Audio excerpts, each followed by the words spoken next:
bir böyle kardeşlerimizi soracağız. Evet, bugün Dünya Engelliler Günü. Dünyada malumunuz birçok engelli kardeşimiz var. Bunlarla ya bizim çocuklarımız, ya kardeşlerimiz, ya annemiz, ya babamız. Diyor Allah-u Teala Azze ve Celle, diyor ben sizi dünyada bazı şeylerle imtihan edeceğim.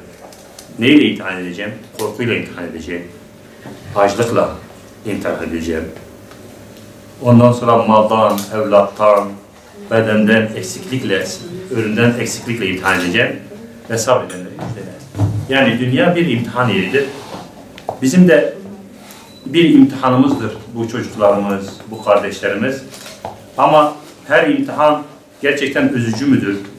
Her imtihana üzülmek mi lazım? İşe öyle bakmamak lazım. Çünkü şimdi birazdan bahsedeceğiz.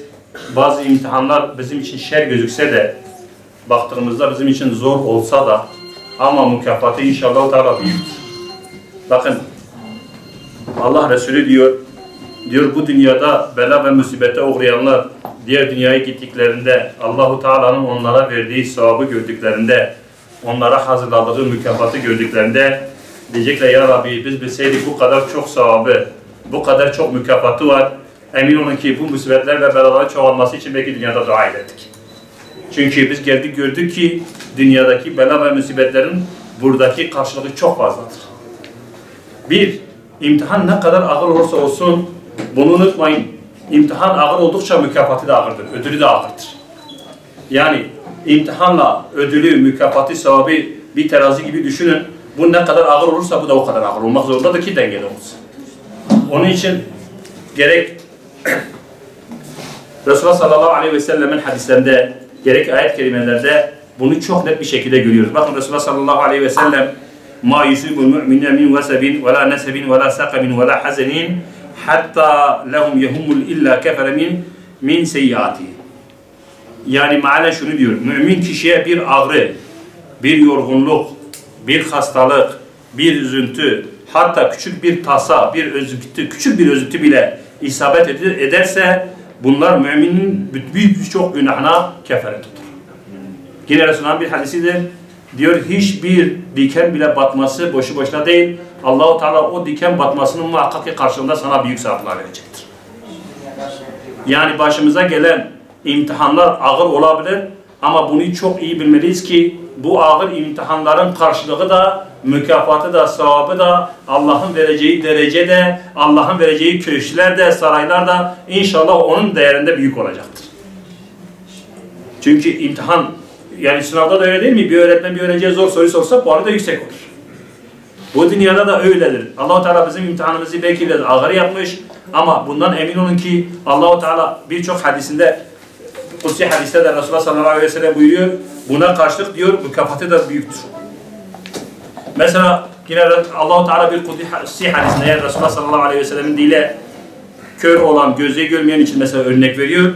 Diyor bana bir kulumun iki gözünü alarak imtihana tabi tuttuğumda eğer buna sabrederse, o gözünü aldığıma sabrederse diyor bunun karşılığında kendisine cenneti verir diyor Allah-u Teala. Vaat ediyor.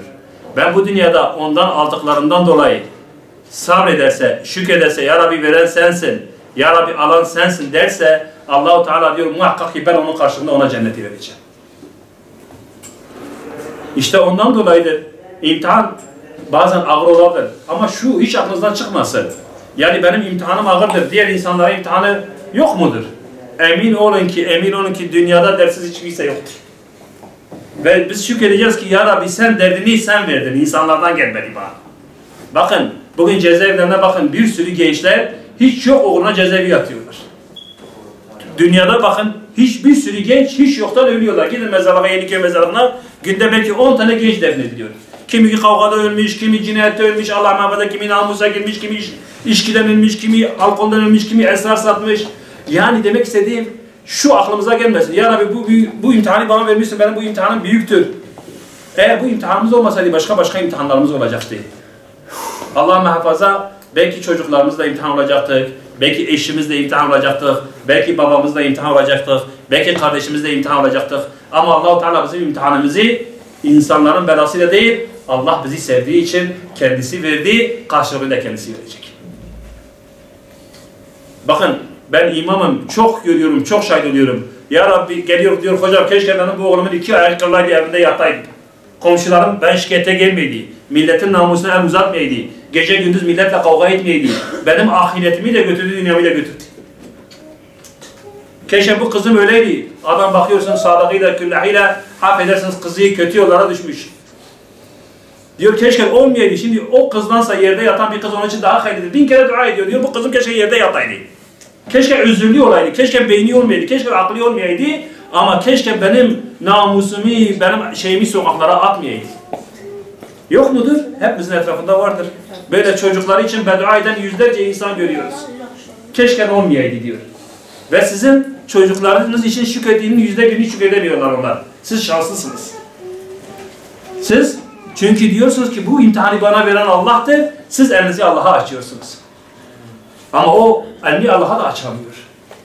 Çünkü niye? O çocuğun yetişmesinde onun da payı var. O çocuğun o hale girmesinde muhakkak o babanın, ananın da payı var. Kendisine bir hisse çıkardığı için kendi kendini de ne yapıyor? Kendi kendini de heder ediyor, kendi kendini de pensiyon ediyor. Demek neymiş? Biz böyle imtihan olmasak bir şekilde yine imtihan olacaktık. Kimse dertsiz değildir ablam.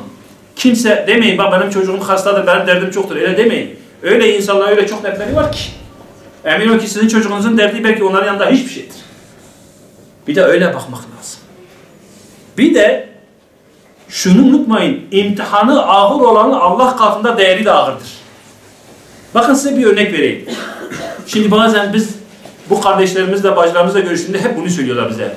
Hocam komşularımız, akrabalarımız, kendi bilmeyen cahiller. Ya diyor sen ne günah işledin bu çocuğu Allah sana verdi haşa.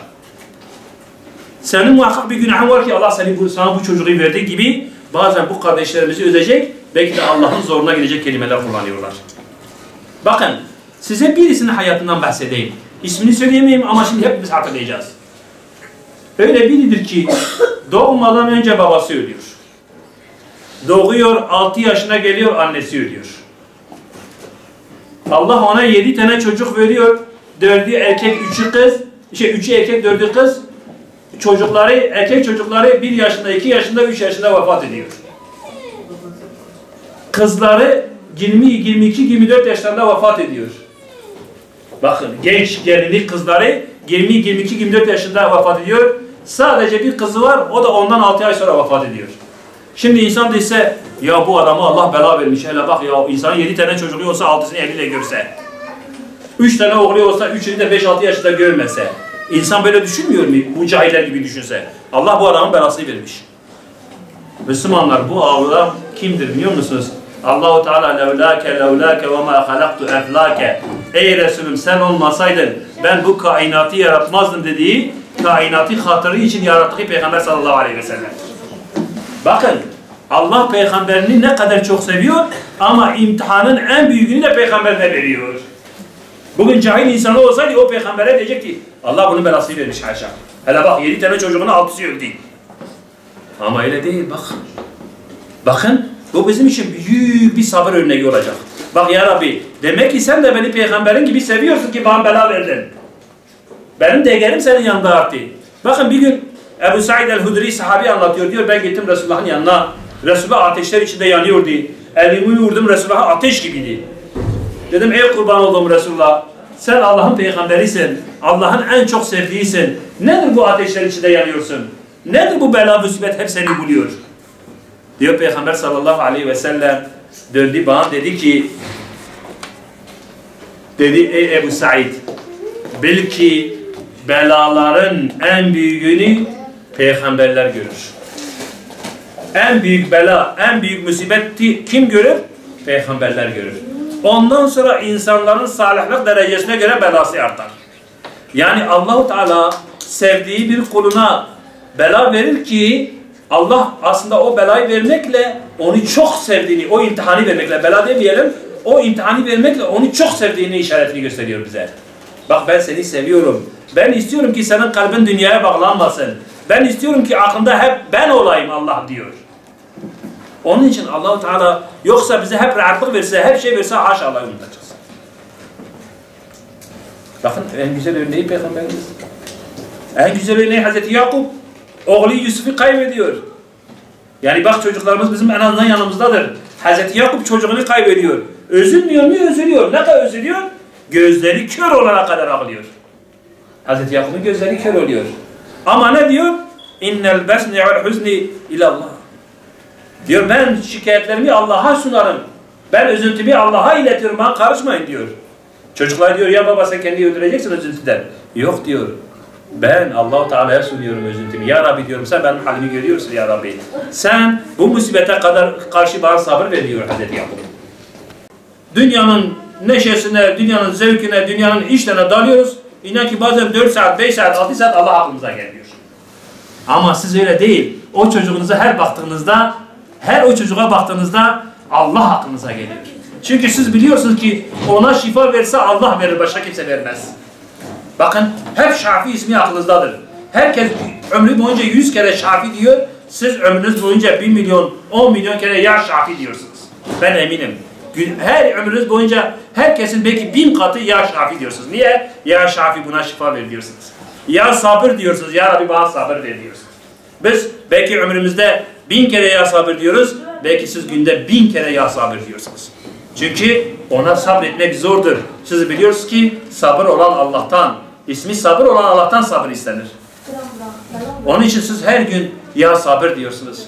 Ya kavi diyorsunuz. Ya Rabbi güç ver bana diyorsunuz. Güç sahibi sensin. Ya Rabbi bu çocuğa bakabilmek için, bu çocuğa sahip çıkmak için Ya Rabbi bana güç ver diyorsunuz. Ve demek ki bu çocukların sayesinde siz farkında olmadan her gün Allah'ı çağırıyorsunuz. Allah'ı çağıranı Allah sahipsiz bırakır mı? Allah onu sahipsiz bırakır mı? Bırakmaz. Allah-u Teala ona göre size mükafatını verecektir inşallah Teala. Bu da demek ki size Allah'ı hatırlatan, bunlar bir Allah'ı hatırlatan bir işarettirler bu çocuklar her birinize. Nasıl razı olsun?